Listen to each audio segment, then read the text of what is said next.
আমি কি চাইছি জানো?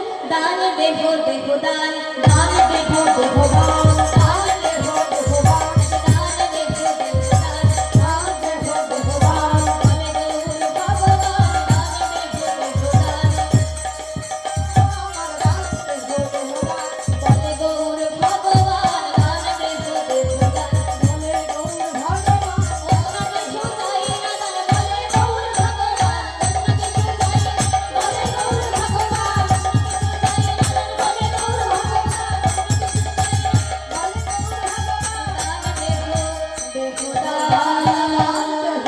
ভগবান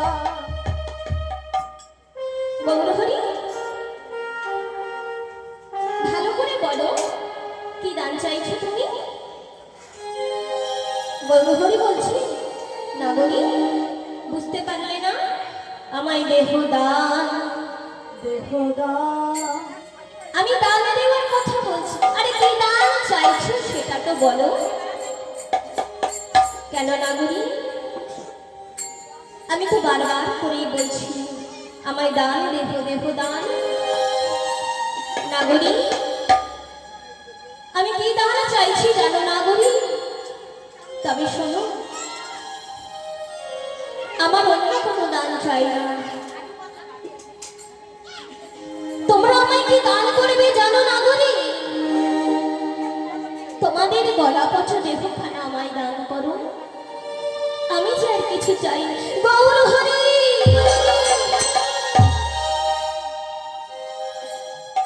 গৌরহরি, তুমি এত কিছু থাকতে আমাদের এই গলা পচা দেহখানা তুমি চাইছো কেন গৌরহরি? এই গলা পচা দেহ দিয়ে তুমি কি করবে? এই দেহ তো তোমার কোনো কাজে লাগবে না। তুমি তো অন্য কিছু চাইতে পারবে গৌরহরি। সোনা দানা কত কিছু তোমার চাইবার মতন ছিল, তবু তবু তুমি সকলে কিছু ত্যাগ করে চাইলে কিনা আমাদের এই গলা পচা দেহ?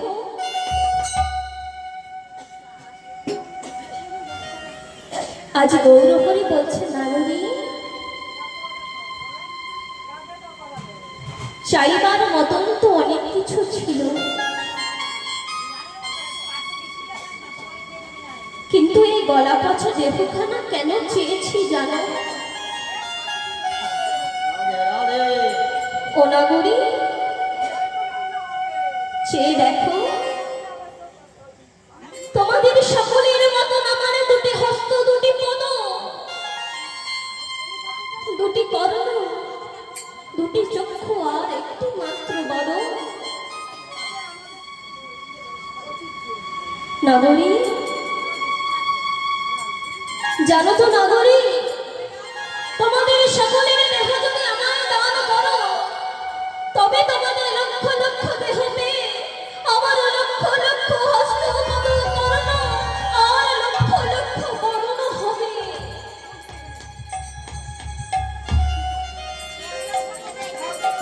গৌরহরি, তুমি এতগুলো হস্ত, পদ, বদন, চক্ষু, কর্ণ দিয়ে কি করবে?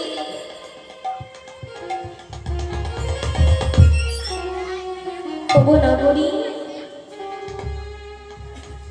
কি করবো জানো?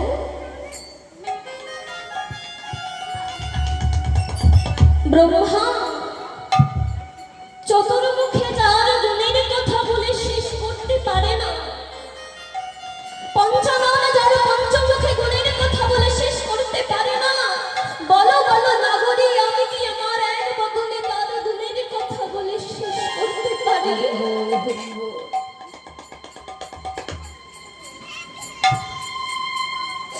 নাগরী গো, আমার তো দুটি হস্ত, কিন্তু তোমাদের লক্ষ লক্ষ দেহ পেলে আমারও লক্ষ লক্ষ হস্ত হবে। এই লক্ষ লক্ষ হস্ত দিয়ে আমি কি করবো জানো?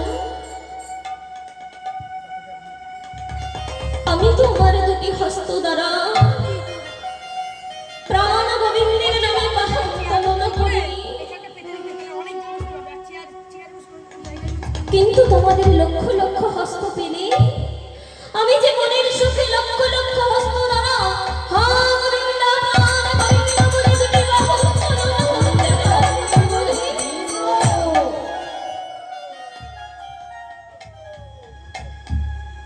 ও গৌরহরি, তুমি লক্ষ লক্ষ চরণ দিয়ে কি করবে?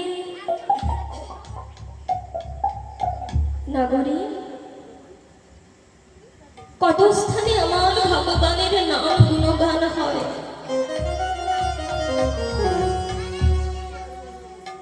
আমি তো সকল স্থানে যেতে পারি না নাগরী,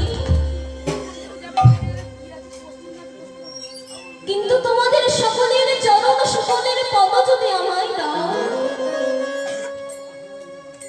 আমি আমার লক্ষ লক্ষ পদ নিয়ে যেখানে আমার প্রাণ গোবিন্দের নাম গুণগান হবে,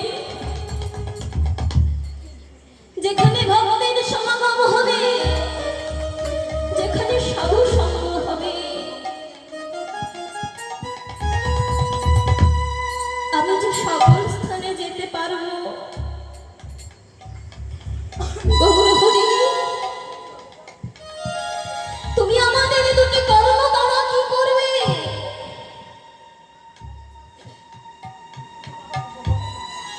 কি করবো জানো নাগরী? এই দুটি কর্মে আমার ভগবানের নাম শুনে আমার স্বাদ মেটে না।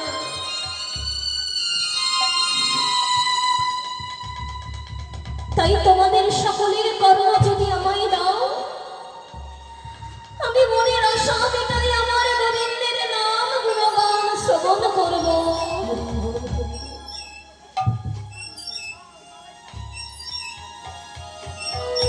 বেশ, কিন্তু গৌরহরি, তোমার দেওয়া দেহ তোমাকেই আমরা দান করব, কিন্তু তোমার চরণে এই মিনতি রইল গৌরহরি, সারা জন্মে এই বদনে একবার কৃষ্ণ নাম উচ্চারণ করিনি, কৃষ্ণ ভজনের জন্ম জন্মখানা পেয়েও কোনদিন তার নাম করতে পারেনি।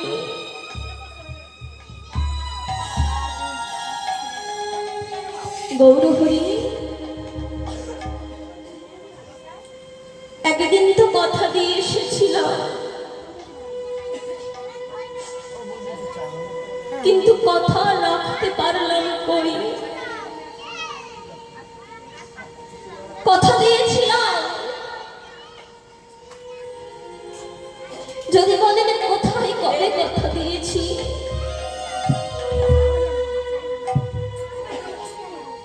কথা দিয়েছিলাম সেই মাতৃগর্ভে বসে হে মুন্ডে ওর ভাবে ত্রিবিকিটের দর্শন জ্বালা সহ্য করেছি, আর বলেছি হে ঠাকুর,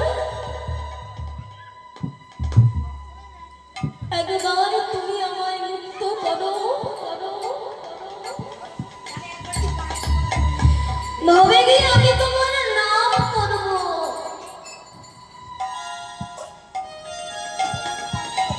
সেদিন তো পরম দয়াল শ্রী গোবিন্দ আমাদের দেখা দিয়েছিলেন,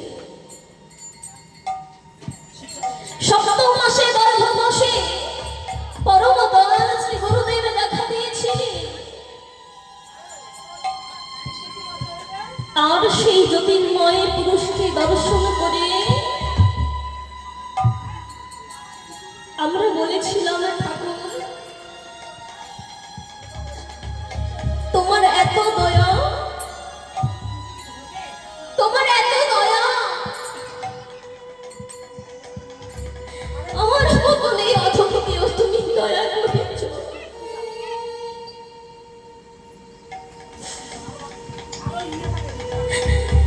কিন্তু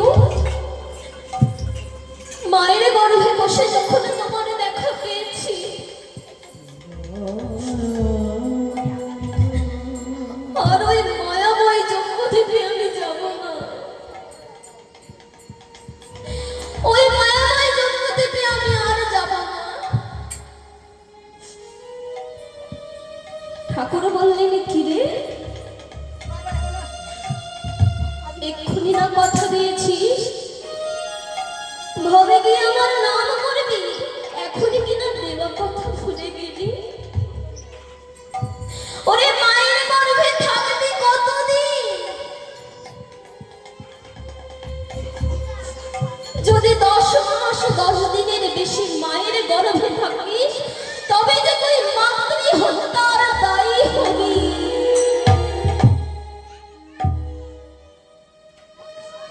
কেননা জন্ম জন্মভূমিষ্ঠ সর্বমপি গরিয়সী দান পুণ্য ব্রত কার্য চরণ রাশি রাশি পিতা মাতার চরণ তুল্য নয় রে দয়াবাসী। পিতা মাতার চরণ তুল্য নয় রে গয়াবাসী, গয়াবাসী পিতা মাতার চরণ তুল্য নয়।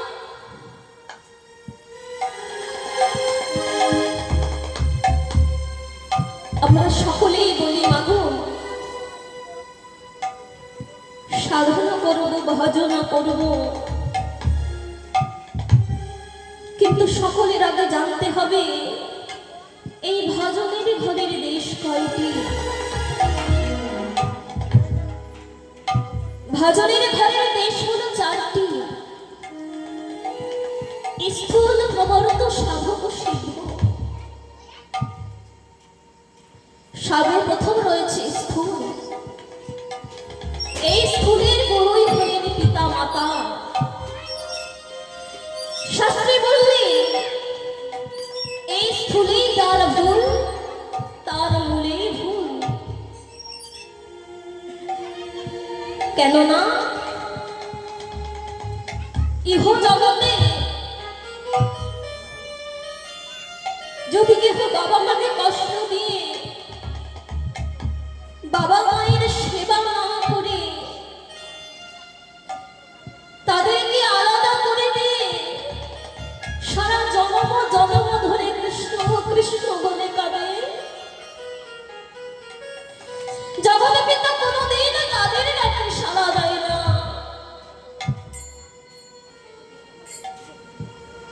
তাই তো সর্বশাস্ত্রে হুঙ্কার দিয়ে বলেছে গুরু থুয়ে গোবিন্দ ভজে সেই পাবে নরকেতে মজে। কারণ পিতা মাতাই হলো সর্বপ্রথম গুরু।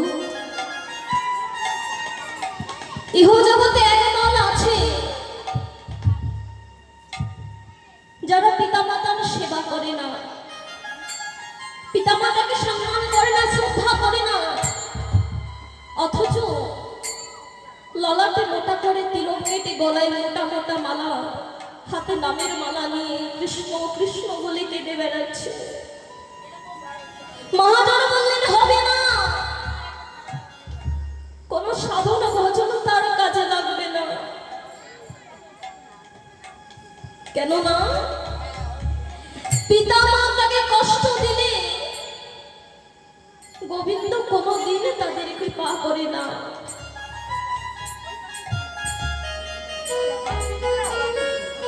তাই তো স্থূল হইতে প্রবর্তের পারে শ্রী গুরু করে গঙ্গাকে পারে নিয়ে যায়। কেউ বা প্রবর্তে, কেউ বা সাধকে, কেউ বা সিদ্ধির ঘাটে নাও লাগায়। তাই তো বললেন কৃষ্ণ কৃপা জগতময়, গুরু কৃপা কোনো কোনো ভগবানের হয়।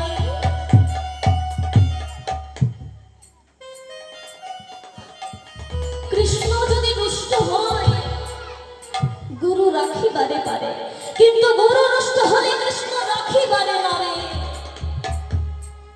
তাই সকলের আগে সভা পাওয়ার আগে ধরো আগে সেই শ্রী গুরু চরণ। শ্রী গুরু চরণ ধরতে হবে। আর সর্বপ্রথম গুরুই তো বাবা মা। তাই বলেছি সকলের আগে নিজ নিজ গুরুর চরণ ধরো, তারপরে গোবিন্দ ভজ। কৃষ্ণ কৃপা জগতময় কেন বললেন? কৃষ্ণ আমাদের সকলকে কৃপা করেছে। কীট পতঙ্গ পশু পক্ষী আদি গুল্ম লতা সকলকে কৃপা করেছে, সমানভাবে কৃপা করেছে। কিন্তু আমরা বুঝতে পারি না। যদি বলেন কেন বুঝতে পারি না, একবার মনে চিন্তা করে দেখবে যতক্ষণ সেই পরমাত্মা শ্রী গোবিন্দ আমাদের এই দেহ মাঝে বিরাজ করে, ততক্ষণই আমাদের যত অহংকার, কিন্তু পরমাত্মা শ্রী গোবিন্দ যখন এই দেহ ছেড়ে চলে যাবে, আমাদের নামায় দিবে তুলসী তলায়। এই নশ্বর দেহটাকে জ্বালিয়ে পুড়িয়ে ছাই করে দেবে।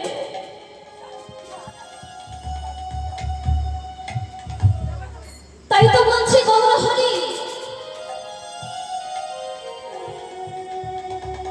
আজ তোমার দেওয়া দেহ আমরা তোমাকেই দান করব। কেননা এই পচাগলা দেহের তো কোনো দাম নেই গৌর হরি। সারা জন্মে গোবিন্দের নাম করিনি, এই দেহ তো আমার কৃষ্ণ সেবায় লাগলো না। ভাবে এসেছিলাম কথা দিয়ে গোবিন্দের নাম করব, কিন্তু নাম করব তো হলো না। এই পচাগলা দেহটা নিয়ে আমাদের এত কিসের অহংকার। একদিন তো এই দেহটা আমাদের ছেড়ে দিতে হবে।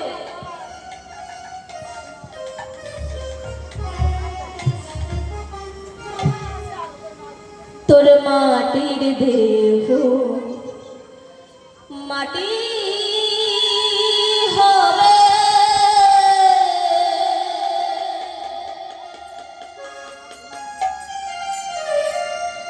পুরে হবে ছাই।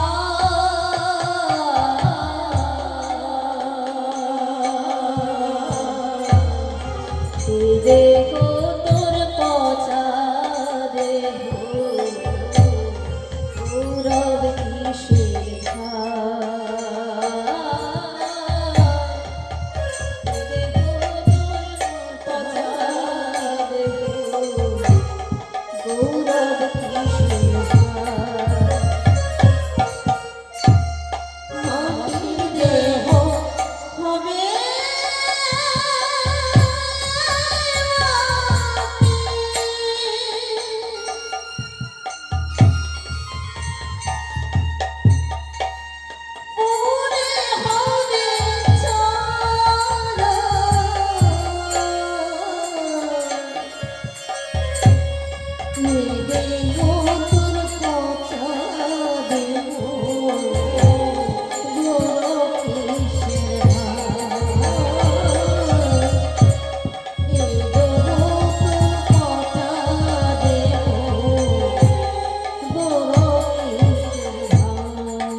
শ্মশান হবে শেষ বিছানা রব ঘুমায়ে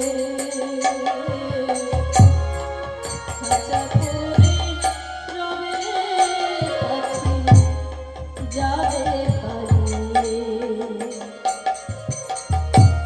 শ্মশান হবে শেষ বিছানা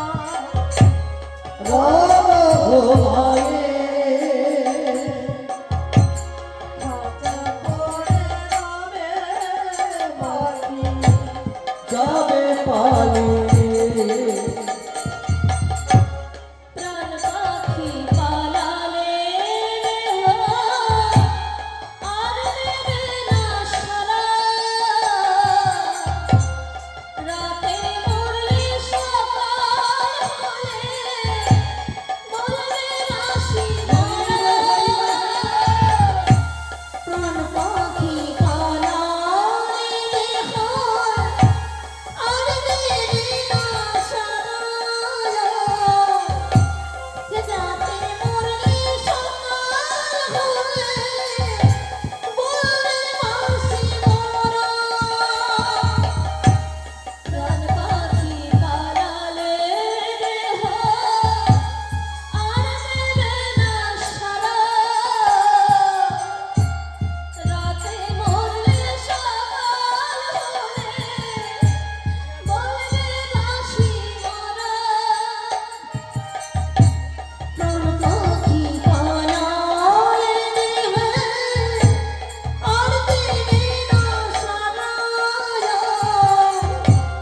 রাতে মরলে সকাল হলে বলবে রাশি মরা সেদিন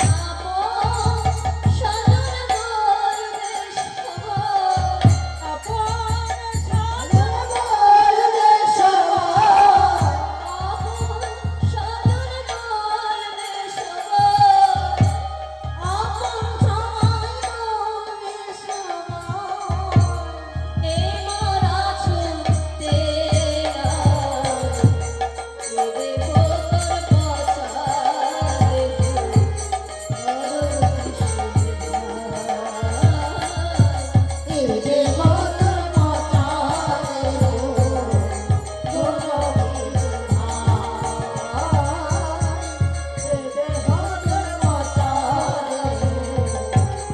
বলবে মাটির দেহ মাটি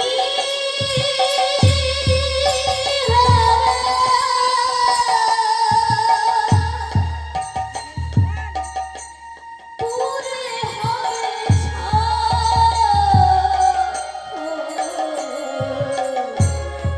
দেহ